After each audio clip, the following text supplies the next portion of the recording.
Hi guys, today's video we're going to talk about ways to lessen or prevent hyperpigmentation altogether. Okay, first off, hyperpigmentation, I'm very sensitive. That's a very sensitive subject for me. Being that when I was younger, I was sent to spend some time, a lot of time with my grandmother in the Caribbean, and I climbed trees. I walked in a lot of bush. I was eaten up by mosquitoes. I ran into a lot of stinging nettles, just all type of things that would irritate the skin to cause me to scratch or puncture the skin. And it would create hyperpigmentation. Hyperpigmentation is the excess melanin around the wound, and it's discolorations. It's the marks that it leaves. It's the blemishes, but they would be heavily pigmented. I am a mocha-licious woman. And when I hyperpigment, I hyperpigment. So when I returned back to the States, it was a thing of, why do I look spotted like this? Why is everybody else's skin so clean? I just desire clean, smooth, even colored skin. It doesn't matter what color or what shade. This video is not about toning. Toning is when you say, hey, I'm mocha-licious, but I want to be vanilla-licious. Caramel-licious? Listen, when you tone and do these things, you destroy the integrity of your skin. When you're trying to change the color altogether, and your skin will hyperpigment even more, it's ugly, unattractive, and the skin blisters, and you look crazy. Everybody has their preference. Anyway, I had a mark on my hand here. This was when I did the aloe drink video, and I had a mark, and it was scabbing over, but the hyperpigmentation around it was very little. Well, no, it was severe. It was severe, but it lightened up. And then when it healed completely, you don't see it. Here's another mark that I've had in the past. You can see the texture of the skin is different. It's a little shiny, but there's no hyperpigmentation, and I didn't use any other products to further, quote unquote, bleach it out. When it fully healed and everything, and I gave it some time, it faded on its own. Different parts of my body responds to trauma differently, and as you experiment, you'll see it's the same for you. I had surgery like 10 years ago, and I was taped up pretty good, and when they took the tape off, it took my skin off. That hyperpigmented horribly, and I just left it. I didn't put any oregano, I didn't do anything, I just left it. And it just sat there until I found something to, quote unquote, bleach out the spot. And it's fading or faded. These things you have to be consistent in using whatever products. Magic oil is oregano P73. I would put that on the spot. Sometimes I would pop my pimples. You're not supposed to do that.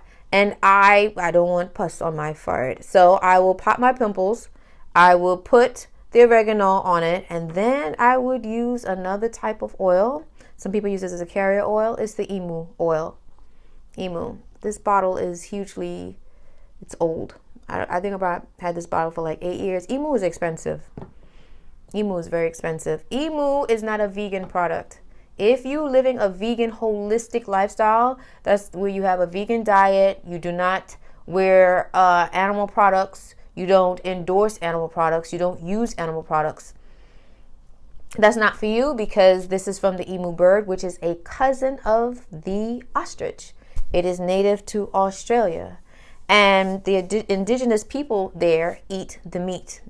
And in eating the meat, when you slaughter the bird and you take it back to your village to prepare and to strip of feathers and stuff, people carried and draped the bird over their back. They noticed that if they had arthritis, any wounds, any wounds or punctures or problems, that it healed quickly or better, or the pain lessened, or the pain was removed altogether. This is a transdermal oil, meaning that whatever you put on your skin and you put this oil with it, it is going to push that product straight through the layers of your skin. So that means your hands needs to be clean and the area needs to be clean. People use this oil with cosmeceuticals because, like I said, it pushes the product through the layers of your skin. People use this oil for stretch marks. They use it for various various myriad of things. Disclaimer, these are the things I used on my journey. And what is my journey? Journey to accepting self, journey to working with self, journey to helping and aiding and feeling comfortable in my body and how it works and how it responds to life or situations and circumstances. Everything that you get here in this video, you got to take it with a grain of salt. It might work for you, it might not. Always get professional help.